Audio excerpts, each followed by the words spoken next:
First, I just want to share remarks of my own. Democrats in Congress have officially shut down the United States government.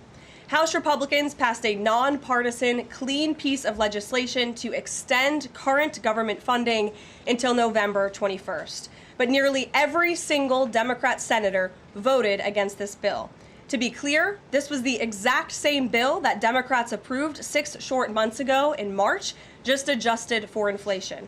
This is the same kind of clean funding bill that Democrats passed 13 separate times when they held the majority during Joe Biden's administration.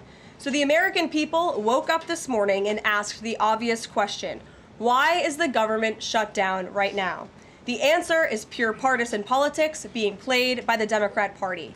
The Democrats shut down the government because President Trump and the Republicans will not force American taxpayers to pay for free health care for illegal aliens. America is $37 trillion in debt. We cannot afford to provide taxpayer-funded free health care to illegals who broke the law to enter our country. To put this all into perspective, the Democrats refused to keep the government open over health care to illegal aliens and now have jeopardized critical health care programs for American citizens instead. The Women, Infants, and Children program, community health center funding, Medicare treatment options, and other health programs are now all at risk because of the Democrats rejecting the clean CR. The most vulnerable in our country are being punished because the Democrats want to prioritize illegals over American citizens. And if Democrats actually cared about health care, they would applaud the actions taken by President Trump just yesterday in the Oval Office. He took a bold and massively popular action to improve our healthcare system. He announced the first agreement with a major pharmaceutical company, Pfizer, to lower drug costs for Americans. This is a historical achievement long sought by past Democrat presidents that only President Trump was able to get done. Also yesterday, while the Democrats were whining about health care for illegal aliens, President Trump signed a powerful executive order to supercharge American AI innovation and unlock cures for pediatric cancer patients in the United States. While President Trump took action to lower drug prices and improve the lives and the care of American children with cancer, again, Democrats are fighting to give health care benefits to illegal aliens. The Trump administration is fully committed to lowering healthcare costs and advancing policies that will save American lives. But right now, we need to keep the government open and funded. And individuals and organizations across the political spectrum, across the country, agree with the Trump administration and Republicans. The labor union leader, the Teamsters, Sean O'Brien, sent a very blunt message to Democrats over their destructive antics. He said American workers are not bargaining chips. Senators need to stop screwing around and pass the House-passed clean short-term funding bill. The U.S. Chamber of Commerce, the world's largest business organization, called to immediately pass the Republican clean CR, saying, quote, shutdowns are harmful to the economy, the American people, and our national security. And even Democrat Senators Cortez Masto and Fetterman acknowledged that their party is betraying the American people with this costly and chaotic Democrat shutdown. Enough is enough. Democrats need to stop sabotaging our country and holding the American people hostage in the country. Democrats need to do their jobs. The American people want the government reopened, and this is proven in a New York Times poll showing that 2 in 3 Americans say the government should not be shut down by the Democrats, even if their absurd demands are not met.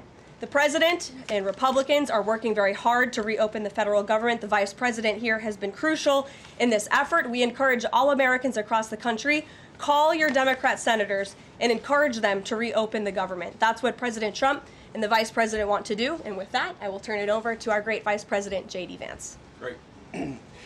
Well, thank you, Carolina, and good afternoon to everybody, and good afternoon to everybody who's watching at home. It's a tough act to follow, but let me just say a few things, and then I'll take a few questions. Number one, Democrats say that they care a lot about lowering health care costs, and yet, when the president took historic action to work with the drug companies to lower prescription drug prices, the Democrats did nothing to help us. In fact, we would have loved to have the Democrats helping us, but they didn't. They talk about doing something. They don't actually do the hard work of making it happen. What they have done instead is to shut down the government because we won't give billions of dollars to healthcare funding for illegal aliens. That is what has actually happened. To the American people who are watching, the reason your government is shut down at this very minute is because, despite the fact that the overwhelming majority of congressional Republicans and even a few moderate Democrats supported opening the government, the Chuck Schumer AOC wing of the Democratic Party shut down the government because they said to us, we will open the government, but only if you give billions of dollars of funding for health care for illegal aliens. That's a ridiculous proposition. Let me say two other quick things, and then again, I'll take some questions. Number one, we all understand that Democrats and Republicans have policy disagreements. The Democrats want to do things. Look, when Chuck Schumer and Hakeem Jeffries were in here a couple of days ago, they made some suggestions that the president was more than happy to say, yes, let's sit down and talk about how we can solve the healthcare crisis that we inherited from the Biden administration. But it's one thing to say that we should solve the healthcare crisis for Americans. It's another thing to say that we're going to shut down the government unless we give the Democrats every single thing that they want, which, as Caroline says, includes giving billions of dollars of taxpayer funding for health care for illegal migrants. That's ridiculous. You don't have policy disagreements that serve as the basis for a government shutdown. Let's have the conversation about how to fix American health care, about how to make health care more accessible. As the president showed, he's more than willing to act on behalf of the American people for this very reason. What you don't do is say, unless you do exactly what we want to do as congressional Democrats, we're taking hostage. And the hostage, it turns out, is critical, essential services that the American people need. Caroline talked about some of it. Let me talk about some more. Our troops are not getting paid starting today because of the Chuck Schumer wing of the Democratic Party.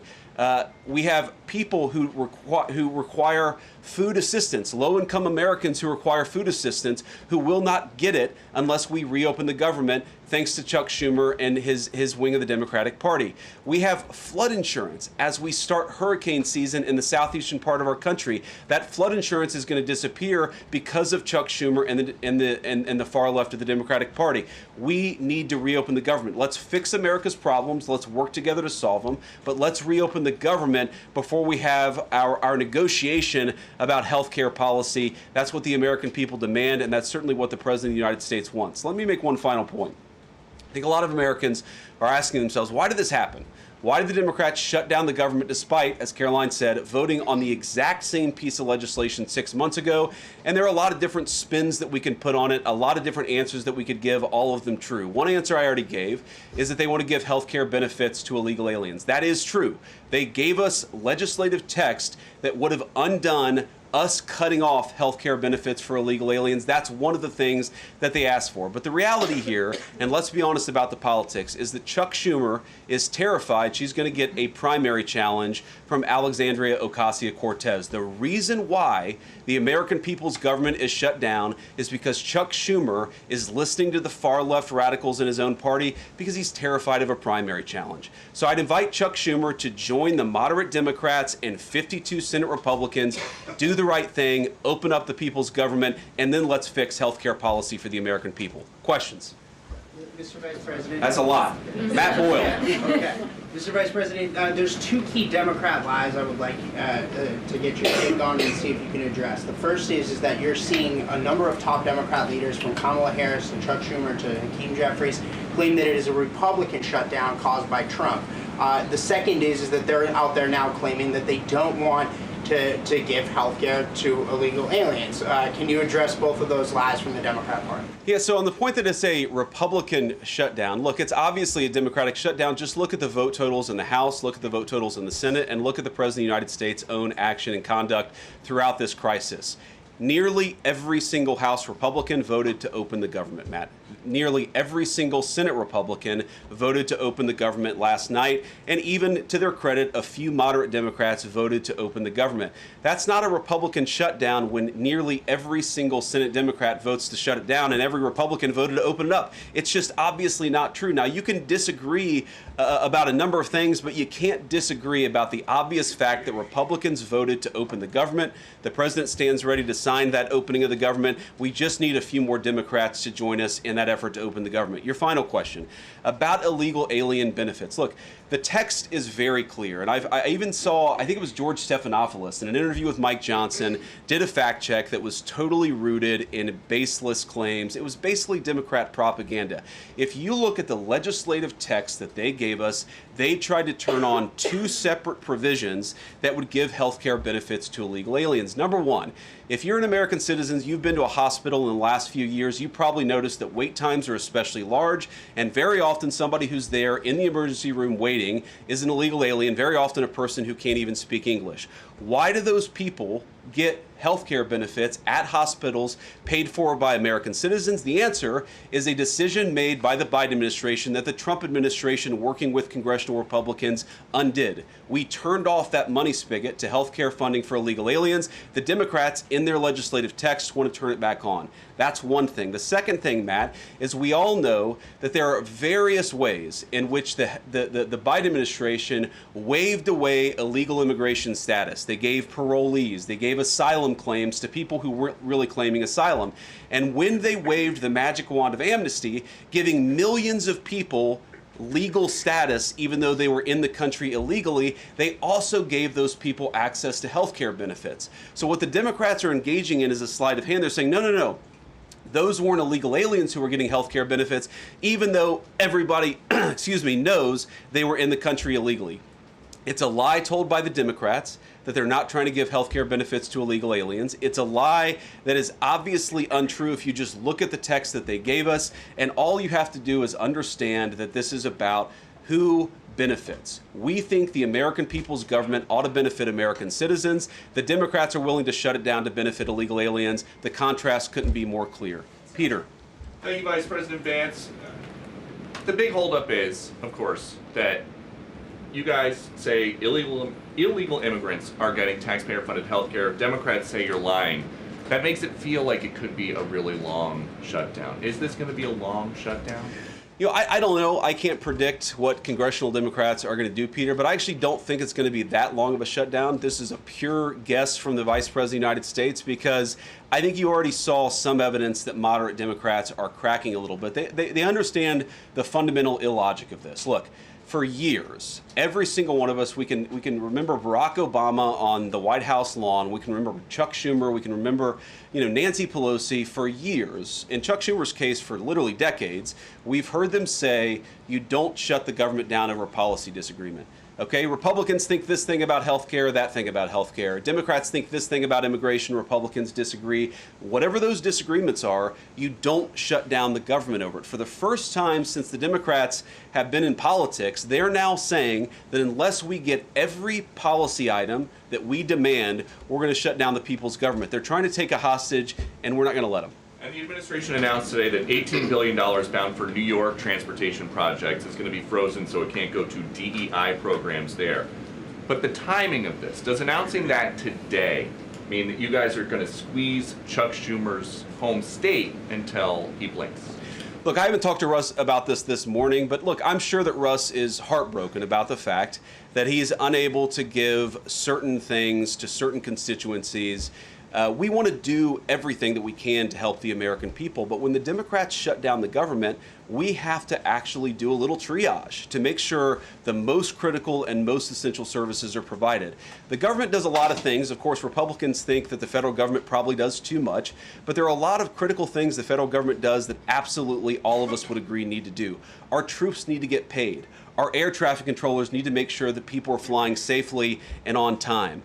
We need low-income people to be able to access the food services that are provided by the federal government. There are critical things that need to be saved. We're going to do everything that we can over the coming weeks, if the shutdown lasts that long, to ensure that people get the essential services that they need, despite the fact that Chuck Schumer has shut down the federal government. It's not going to be perfect because we are in a government shutdown. We are going to have to lay some people off if the shutdown continues. We don't like that. We don't necessarily want to do it, but we're going to do what we have to keep the American people's essential services continuing to run. Thank you. Yeah. Thank you, Mr. Vice President, and thank you for being here. Yesterday, President Trump said, as a result of the shutdown, we'll be laying off a lot of people that are going to be very affected, and the Democrats, they are going to be Democrats. Has the administration asked agencies to target federal workers who they believe to be Democrats in these reductions of forces?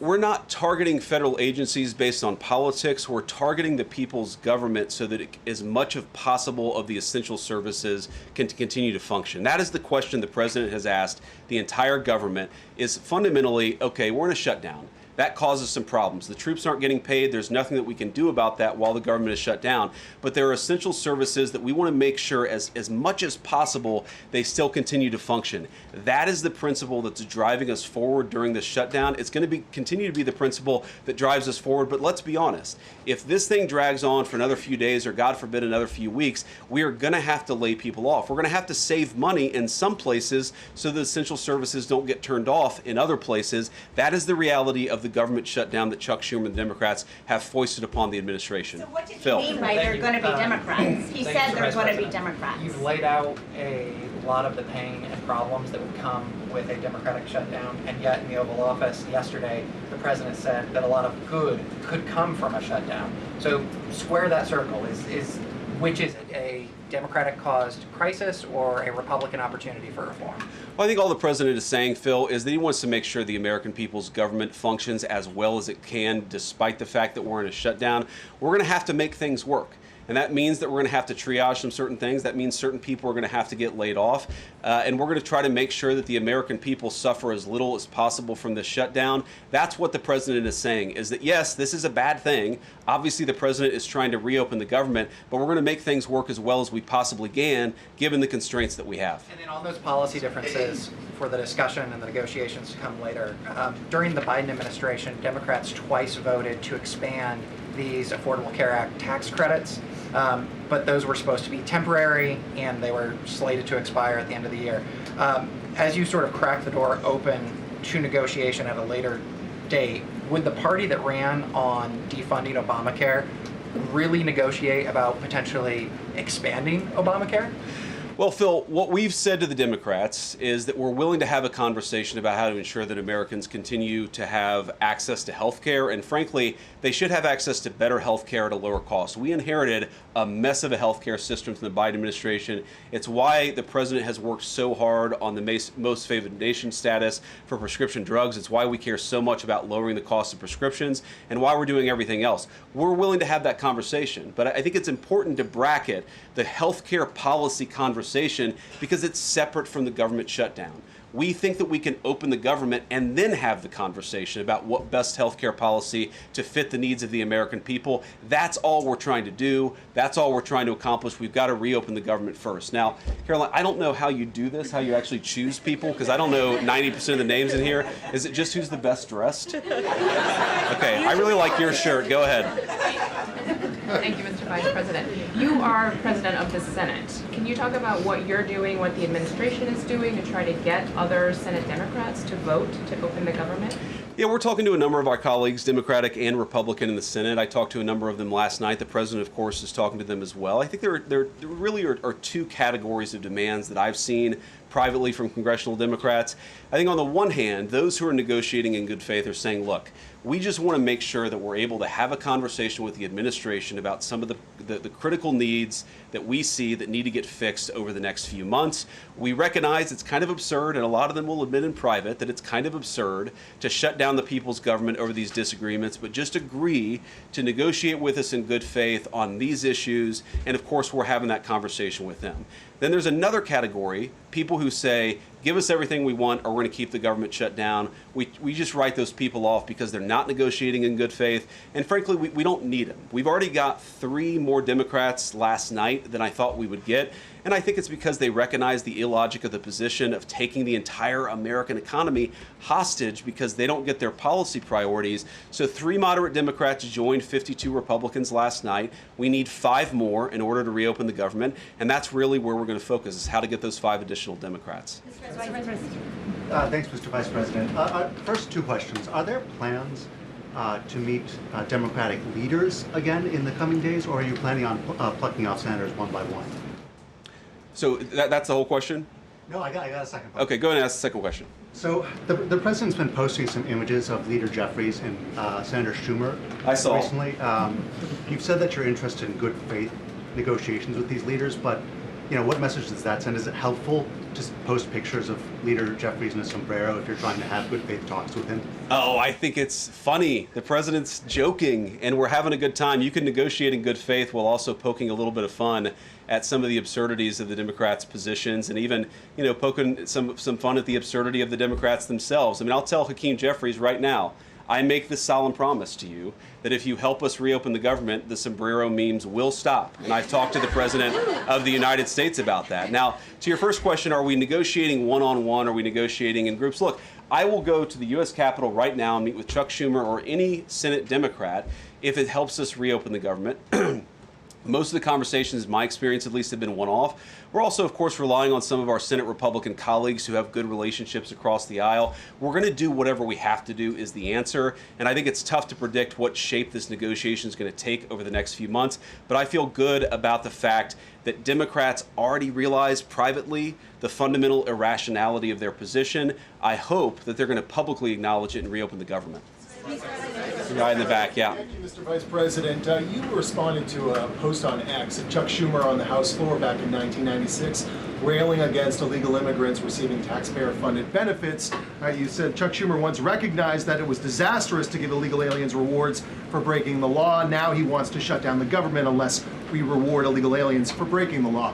Why has Chuck Schumer changed his stance? That's a good question. Actually, it's a very tough question. Asking me to get in the head of Chuck Schumer is not a place I particularly want to be, but my basic read on it is that the entire Democratic Party, the political leadership, not every Democrat nationwide, but the political leadership of their party has got it into their heads that the only way to be compassionate is to be compassionate to illegal aliens rather than American citizens. If you go back to what Bill Clinton was saying, even Barack Obama in some cases, what he was saying about illegal immigration 10, 15, 20 years ago, you would put them on the MAGA right based purely on their rhetoric around illegal immigration. So I don't know why they've gone so far to the left. I think it's bad for the country. I think it's bad for them politically. But our principle, all I can do is speak for the president that I serve and the country, the administration that I serve right now. We believe that the American people's government exists for the American people. That means the people who have the legal right to be here, and that's why we're fighting to reopen the government. And unfortunately, the Democrats are fighting to shut it down for the benefit of illegal aliens. And I'll take a couple more, and then I'll let Caroline. I'll go back to my day job, so Caroline can go back to hers. All right. Yes. Thank you, Mr. Vice President. Just going back to the sombrero. You said that the president is joking, but Hakeem Jeffries says that these memes were racist. What's your response to that? And just if I may briefly go off topic, Secretary Hegseth yesterday made an edict about no more beardos in the military. Just wondered what. Sorry, what did he say? No more beardos. Beards. Oh, sorry, it's my accent. Just wondered your response to that. I didn't see that particular comment. I thought Pete gave a hell of a speech, and a speech that really is just oriented around returning the American military to the very high standards that it has had for virtually its entire history until Joe Biden came along and decided to lower standards. I think it was bad for our military, and it was bad for our troops. When I was a young United States Marine, I did not have a beard. I am now the vice president, so I get to do what I want to do. But I think Pete's trying to re-implement high standards, and that's a very good thing. On the sombrero thing, I mean, Hakeem Jeffries said it was racist, and I know that he said that, and I honestly don't even know what that means. Like, is he a Mexican American that is offended by having a sombrero meme? I mean, I saw one of the major TV stations put the meme up and then say, this is AI generated. And he had like the curly animated mustache too. It's like, do you really not realize the American people recognize that he did not actually come to the White House wearing a sombrero and a black curly animation mustache? Like, give the country a little bit of credit. We're all trying to do a very important job for the American people. The President of the United States likes to have a little bit of fun when he's doing it, and I think that's okay. I'll take one more question. Mr. Vice President, in every previous shutdown, workers have been furloughed, not laid off. So why does the president want to fire some workers and not just furlough them? Why is this shutdown any different? Well, first of all, we haven't made any final decisions about what we're going to do with certain workers. What we're saying is that we might have to take extraordinary steps, especially the longer this goes on. We're going to have to take extraordinary measures to ensure the people's government operates, again, not perfectly, because it's not going to operate perfectly in the midst of a shutdown, but operate as well as it possibly can. And I think that the Democrats, if they're so worried about the effect this is having on the American people, and they should be, What they should do is reopen the government, not complain about how we respond to the fact that Chuck Schumer and the Democrats have shut down the government in the first place. Thank you all. Also said he's Caroline. going to target some benefits, Mr. Vice President. Thank you. Should See you Americans guys. prepare for their benefits to be cut as well? All right, guys. Well, let's let the fun continue. Vice President's a very busy man, and I'm happy to take some more questions. I know there's more news today. Aside from the shutdown, we can focus on the shutdown if you want, but let's go ahead. Kate, why don't you start? The president talked about doing things that he said were irreversible during the shutdown, you know, cutting vast numbers of people, he said, and cutting programs. Can you specify what exactly he was referring to, what's on the table, and what's going to be cut? Look, I think the Vice President just referred to this in some of the answers that he gave regarding the layoffs. There are unfortunate consequences to a government shutdown, and the federal government is not receiving any cash at the moment, and so the Office of Management and Budget has been tasked with looking over the receipts and looking over the budget of the entire federal bureaucracy, and as the Vice President said, determining what needs to continue to go out the door and what can we continue to keep running, and what unfortunately is going to have to come to an end. So those decisions are being made, and unfortunately layoffs are very likely, as the Vice President just said, going to be a part of that. And has the White House had any direct response from Hamas, from the peace proposal that was laid out? You know, the president said he would give 3 or 4 days, but is there a hard deadline now, or what are the next steps here? I will reiterate what the President of the United States said, 3 or 4 days, and I can tell you that there are some very sensitive discussions that are taking place, but I certainly don't want to get ahead of any announcement at this podium. I'm going to let Special Envoy Witkoff and the President of the United States handle that. Thank you, Caroline. 2 questions. First of all, following up on that, the president said yesterday, I believe, within 3 or 4 days he wanted to hear an answer from Hamas. Is he still sticking by that timeline? Yes, as I just confirmed. And then second question is a comment that's gotten a lot of global attention. Senator Dick Durbin, he was set to receive a Lifetime Achievement Award from the Catholic Church. He's since declined accepting it because there has been some controversy. Pope Leo commented on this, and he said that someone who says I'm against abortion, but I'm in agreement with the inhumane treatment of immigrants in the United States, I don't know if that's pro-life. You've been very open about your Catholic faith. How do you respond to that? I would reject there is inhumane treatment of illegal immigrants in the United States under this administration. There was, however, significant inhumane treatment of illegal immigrants in the previous administration as they were being trafficked and raped and beaten, and in many cases killed, over our United States southern border. You also look at the inhumane treatment at the hands of some of these illegal immigrants that took place under the previous administration as well. Laken Riley comes to mind, a beautiful American citizen who was killed at the hands of an illegal immigrant. So this administration is trying to enforce our nation's laws in the most humane way possible, and we're upholding the law, and we're doing that on behalf of the people of our country who live here. Josh. Thanks a lot, Caroline. What is the level of concern that the administration has regarding a protracted government shutdown in terms of its impact on the U.S. economy and also its impact on small businesses as well?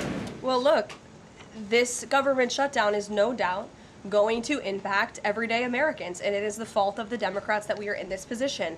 And I know I relayed some programs that will be impacted, the Vice President did as well, but I just want to make sure the American public understand what the Democrats have done to our government and our country. 1.3 million active duty troops will work now without pay. Critical food assistance for low-income women, infants, and children will now lapse. No new mothers or children are allowed to join this critical program because of the Democrats' decision to shut down the government.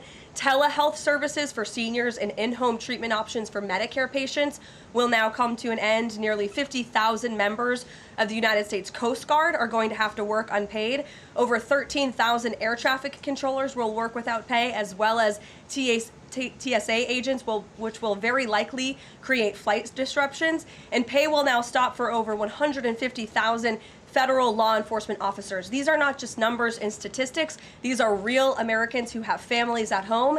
And I saw some Democrat members today saying they're still going to accept their paychecks because they have 3 kids at home and they have mouths to feed. Well, so do these federal workers who those same Democrats just voted to shut down the government and turn off their pay. And we believe that's very unfair, and it's why the administration wants to see the government reopened. GDP growth fell by about 0.5 percentage point during the last government shutdown during the president's first term. Are you expecting a similar type of impact on GDP growth related to this potential protracted government shutdown? Well, look, I think it's dependent upon how long this shutdown continues. So it's dependent on how long it takes Democrats to muster up the coverage, 5 of them, to vote in the best interest of our country, our citizens, and our economy. Eamon.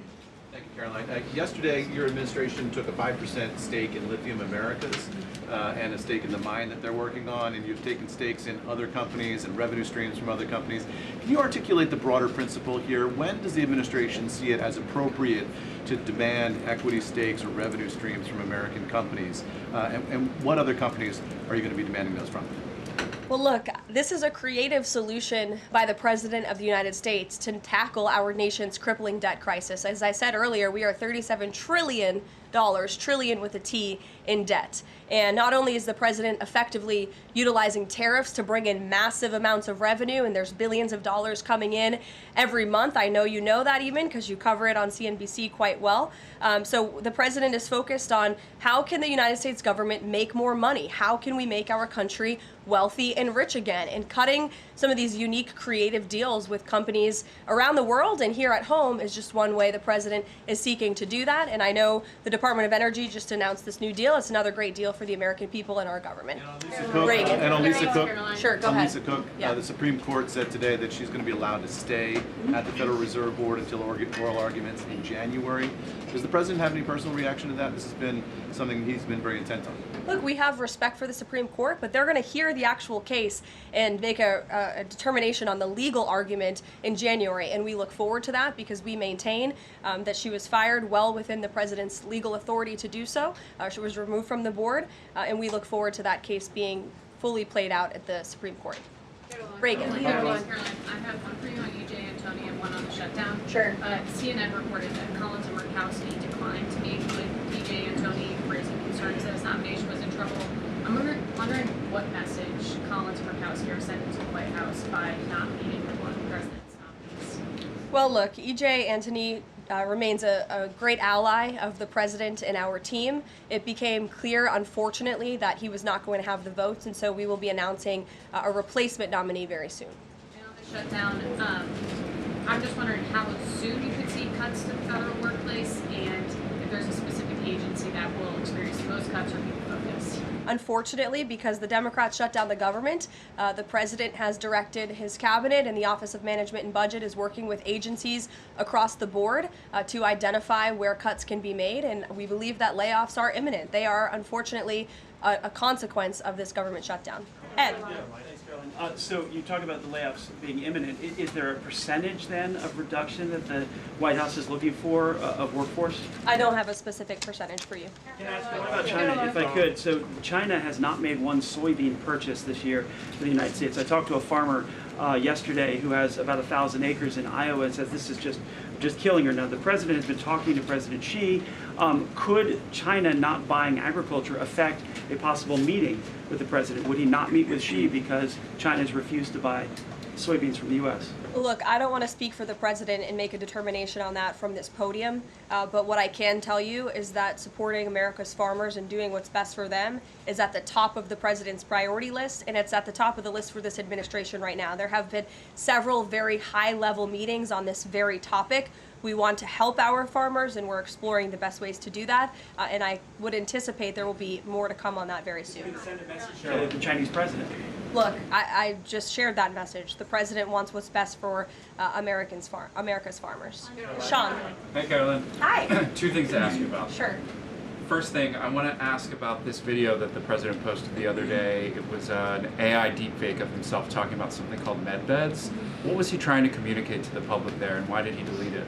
I think the president saw the video and posted it, and then took it down. And he has the right to do that. It's his social media. He's incredibly transparent, as you all know. You hear from him directly on social media. He likes to share memes. He likes to share videos. He likes to repost things that he sees other people post on social media as well. And I think it's quite refreshing that we have a president who is so open and honest directly himself, many a times on Truth. You are hearing directly from the President of the United States. And second thing, how did the White House decide that it is appropriate for Jared Kushner to be working on matters that involve Qatar, the UAE, Saudi Arabia, 3 countries that combined have given him more than $2.5 billion for his investment firm? I think it's, frankly, despicable that you're trying to suggest that it's inappropriate for Jared Kushner, who is widely respected around the world and has great trust in relationships with these critical partners in these countries, to strike a 20-point comprehensive detailed peace plan that no other administration would ever be able to achieve. And so Jared is donating his energy and his time to our government, to the President of the United States, to secure world peace. And that is a very noble thing. And this is a peace plan that has not just been accepted by Israel, but it has been applauded by Muslim and Arab countries around the world. It has been applauded by European leaders around the world. Virtually everyone in the world is supportive of this plan that Jared Kushner offered his time to help put together alongside our special envoy Witkoff, the Vice President, the President of the United States, Secretary Rubio, and the President's entire national security team. We are very proud of that plan, and we hope Hamas will accept it because it will lead to a more peaceful and prosperous Middle East. Two questions. One, we're talking a lot about these layoffs and hypotheticals, but Speaker Johnson earlier today said that there is a proposal from the White House that House Republicans are expected to hear this afternoon about these mass layoffs. Can you tell us what is in that proposal? What agencies, what programs, what jobs? What he's referring to is a proposal that our Office of Management and Budget Director, Russ Vought, is going to be proposing to the House Republican Conference. He's going to kind of walk them through what this unfortunately is going to look like so they can discuss it with their constituents back home in their respective districts. So I don't want to get ahead of the Office of Management and Budget, but I'm sure you'll be hearing more about that very soon. Look, we have to put a plan in place. It would be irresponsible of us not to take a look at each and every agency and get an understanding of what we're going to have to do moving forward to do the best we can in the midst of this government shutdown. Thanks, Caroline. Just on that point, though, Russ Vought told House members, according to our notice reporting, that RIFs would happen in 2 days. Already, we know that some have been sitting out from the U.S. Patent Office. So I wonder, one, this administration continues to say that they don't want to lay people off, but obviously there is a plan to lay people off. So what is your message to those people who are getting laid off? And then if the government reopens, will those RIFs reverse? Are they not permanent if the government reopens, specifically if it reopens pretty quickly? Well, sometimes you have to do things you don't want to do, and it's because the Democrats have put us into this position. If the Democrats did not vote to shut down the government, we would not be standing up here talking about layoffs today. We'd be talking about all the other news stories going on in the world and our country. We'd be talking about all of the great things that this administration is doing to uplift Americans across the country. But unfortunately, the Vice President of the United States and I have to come out here today to talk about a government shutdown that the Democrats put us in this position. And the second question, Thanks, Caroline. I'm just trying to clarify the timing of these potential layoffs to federal workers. You said imminent. The Vice President seemed to say in a couple of days. It looks like Russ Vought maybe said in 2 days. When would these layoffs begin? 2 days, imminent, very soon. You will expect more announcements right now. Is it just unclear, or are you waiting? No, it's not unclear. All of those things are very synonymous with one another. These RIFs are unfortunately going to happen very soon. And it'll definitely Caroline, we've been talking about the Affordable Care Act, enhanced premium tax credits, and sort of the politics of it all, right? But this is a very real, tangible impact that American people will feel. The Kaiser Family Foundation says that with the ACA enhanced premium tax credits, without them, premiums will go up 114% on average. 19 million of the 24 million people who rely on the coverage are in states that President Trump won. Is he concerned what will happen to those families if this tax credit expires? And aside from the shutdown, is there a plan to keep those premiums down? Look, as the Vice President just said, we are more than happy to have this conversation. The President and the Vice President and this team are more than happy to have that conversation with Republicans and Democrats on Capitol Hill. But it cannot happen right now. Right now, we need to reopen the United States federal government because people are going without pay. You have thousands of federal workers who have to show up to work and not get paid, and that's an unfortunate situation the Democrats have put us in. Then we can discuss this very important issue of health care that the President absolutely wants to fix. As I mentioned yesterday, he took But those premiums do not expire until the end of the year. It's October 1st right now, and so we have a few months to have that conversation. And it's irresponsible of the Democrat Party to try to convince the American people that that conversation has to happen right now. No, what needs to happen right now is the reopening of the United States federal government, and then this administration will be happy to work with Democrats in good faith to come to a policy determination. But one red line the government has already made clear, this administration has already made clear, this administration is never going to support taxpayer-funded benefits going to illegal aliens. And we think it's despicable that that was one of the first proposals that Democrats put in their funding proposal, in their CR. The Republican CR was a clean CR that would keep the government open. Democrats have voted for it 13 times in the past. The Democrats put this poison pill in there, this partisan pill. Why? Because they are beholden to the far left radicals in their party, and you already see 3 moderate Democrats having the courage to say no. We need to keep the government open, and then we can have these conversations about health care. Mary. Caroline, I just want to circle back to something the Vice President said about Ocasio-Cortez. I'm actually surprised it didn't come up sooner. So if Schumer is catering to the demands of Ocasio-Cortez, can you share whether the White House views this as cracks in Schumer's leadership, and would the Vice President be open to meeting with someone like her if she is assuming this role in the Democratic Party? I'll let the Vice President speak on that himself. I think that certainly Senator Schumer was not expecting 3 moderates to break with him last night. In fact, last night you heard Senator Schumer say he can't guarantee that he will be able to hold his caucus together. And so again, we encourage Democrats to have the courage to do the right thing, do what you have done 13 times previously, and vote for this clean continuing resolution to keep the government funded. As for what the Trump administration and President Trump is going to do, we'll continue to be very public that we want the government to be open, and as the Vice President said, we'll continue to work in good faith with anyone on Capitol Hill who wants to do right by the American people. Thank you all so much. We'll see you later. Thank you.